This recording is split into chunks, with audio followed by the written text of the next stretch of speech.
Hi guys! Nitong mga nakaraang araw o linggo, patuloy ang paglindol at mayroon pa rin mga aftershocks hanggang sa ngayon. Dahil dyan, nangangamba ang karamihan sa paparating na The Big One. At bakit nga ba lumilindol? Ano nga ba ang tunay na dahilan? Siguro marami sa atin ay may alam na. Ngunit marami pa rin sa atin, hindi pa rin alam ang tunay na dahilan. At yan ang alamin natin sa video na ito.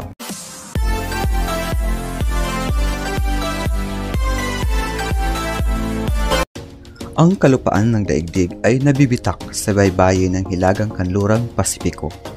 Nasaksihan ng mga siyentipiko ang isang pambihirang kaganapan kung saan unti-unting namamatay ang isang subduction zone sa pagitan ng plateau or plate ng Juan de Fuca at Explorer.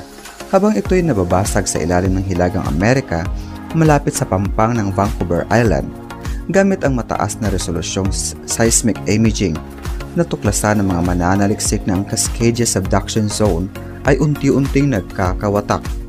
Bumubuo ng mga microplate o microplato at nagbigay linaw kung paano humihinto ang mga makina ng tektonika ng daigdig sa loob ng milyon-milyong taon.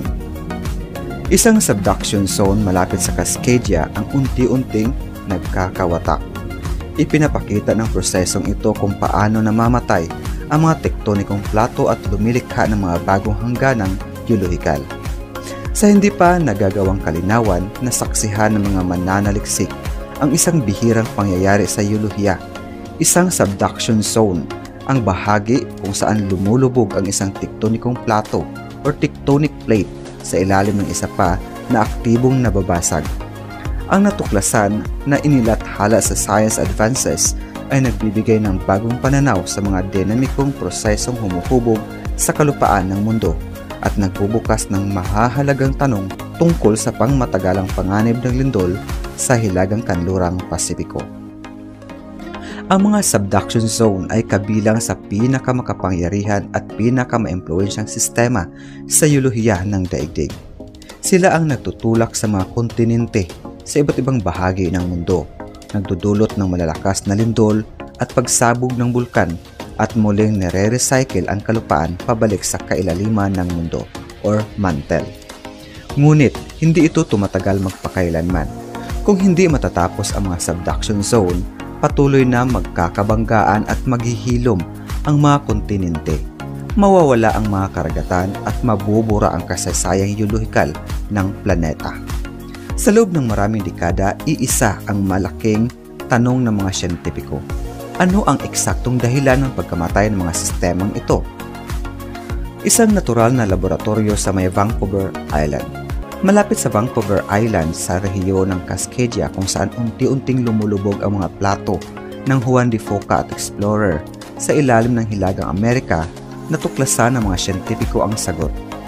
Sa pamamagitan ng pinagsamang seismic reflection imaging na parang ultrasound ng loob ng daigdig at malawak na datos ng lindol, natunghayan nila ang isang subduction zone na kasalukuyang nababasag.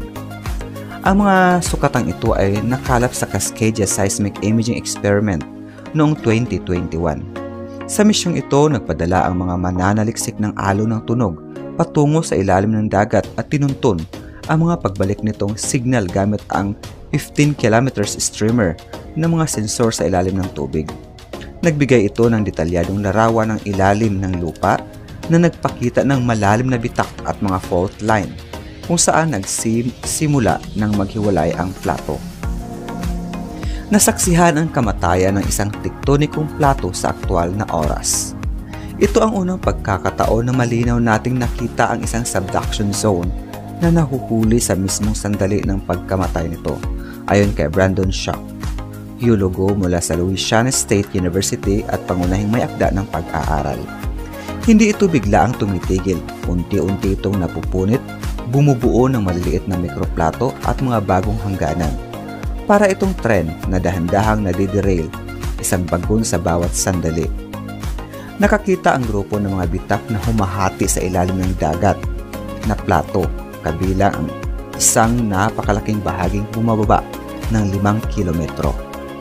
May napakalaking fault na aktibong bumabasag sa plato, paliwanag ni Shock. Hindi pa ito ganap na punit. pero malapit na. Pinatutunayan ng mga tala ng lindol ang obserbasyon sa kahabaan ng 75 kilometrong bitak. May mga bahaging aktibong nililindol at may mga bahagi namang tahimik.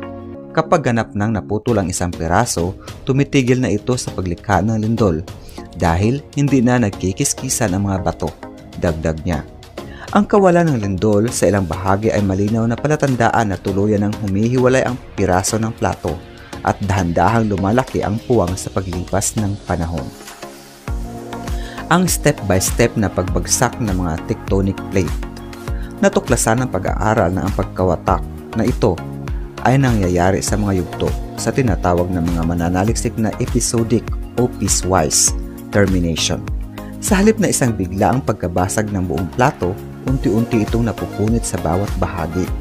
Malaki ang ginagampan ng papel ng mga transform boundary, mga bitakon saan nagkikiskisan o dumadaustos ang mga plato, na parang natural na gunting na pumuputol sa plato at bumubuo ng mga mikroplato habang nagpapatuloy ang subduction sa kalapit na mga bahagi. Sa pagputol ng mas maliliit na piraso, unti-unting nawawala ang puwersa ng mas malaking plato. Parang tren na isa-isang nawawalan ng mga bagon hanggang sa tuluyan itong huminto sa pagkalusong sa ilalim. Ang bawat yugto ng pagkawatak ay tumatagal ng ilang milyong taon. Ngunit sa kabuuan, ito ang unti-unting nagpapatigil sa buong sistema ng subduction. Ipinapaliwanag ng ganitong episodic breakup ang ilang kakaibang tampok sa kasaysayan ng daigdig, tulad ng mga lumang piraso ng plato at biglaang pagsiklab ng bulkanismo. Isang halimbawa nito ay ang Baja California, kung saan nakita ng mga siyentipiko ang mga labi ng lumang mikroplato, mga bakas ng dating napakalaking Farallon plate. Noon pa man ay alam nilang ebidensya ito ng mga namatay na subduction zones, ngunit hindi malinaw kung paano ito nabuo. Sa Cascadia natagpuan na nila ang nawawalang paliwanag. Hindi biglaan ang pagkamatay ng mga subduction zone, kundi unti-unting nagaganap sa bawat yugto. Iniiwan ang mga mikroplato bilang patuloy ng kasaysayan ng daigdig. Isang mundong patuloy na kumikilos at mga implikasyon sa hinaharap. At hindi pa tapos ang proseso. Habang humihiwalay ang bawat piraso, muling nahuhubog ang ibabaw ng planeta. Maaaring lumikha ang mga napunit na gilid na tinatawag na slab windows, kung saan umaakyat ang mainit na mantel na nagiging sanhi ng pagsiklab ng mga bulkan. Sa paglipas ng panahon, gumagalaw ang mga hangganan ng plato, nabubuo ang mga bagong mikroplato at umuulit ang siklo. Ito ay tuloy-tuloy na pagkasira at yugto-yugto, wika ni Shock, at tugma ito sa nakikita natin sa tala ng bato, kung saan ang mga bulkanikong bato ay may mga pattern ng edad na nagpapakita ng ganitong hakbang or step-by-step na pagkawatak. Sa hinaharap, pinag-aaralan ng mga mananaliksik kung maaaring magdulot ng malaking lindol ang isa sa mga bagong tuklas na bitak o kung paano nito naaapektuhan ang pagkalat ng mga lindol. Habang pinapabuti ng mga natuklasan ito ang mga modelo ng paggalaw ng mga bitak at lindol, hindi nito binabago ang kasalukuyang antas ng panganib sa Cascadia sa sukat ng buhay ng tao. Patuloy pa rin may kakayahan ang rehiyon na makalikha ng napakalakas na lindol at tsunami. Ang masusing pag-unawa sa mga bagong bitak na ito ay makatutulong upang mapahusay ang mga modelong ginagamit sa pag-aaral ng panganib ng lindol sa Hilagang Kanlurang Pasipiko.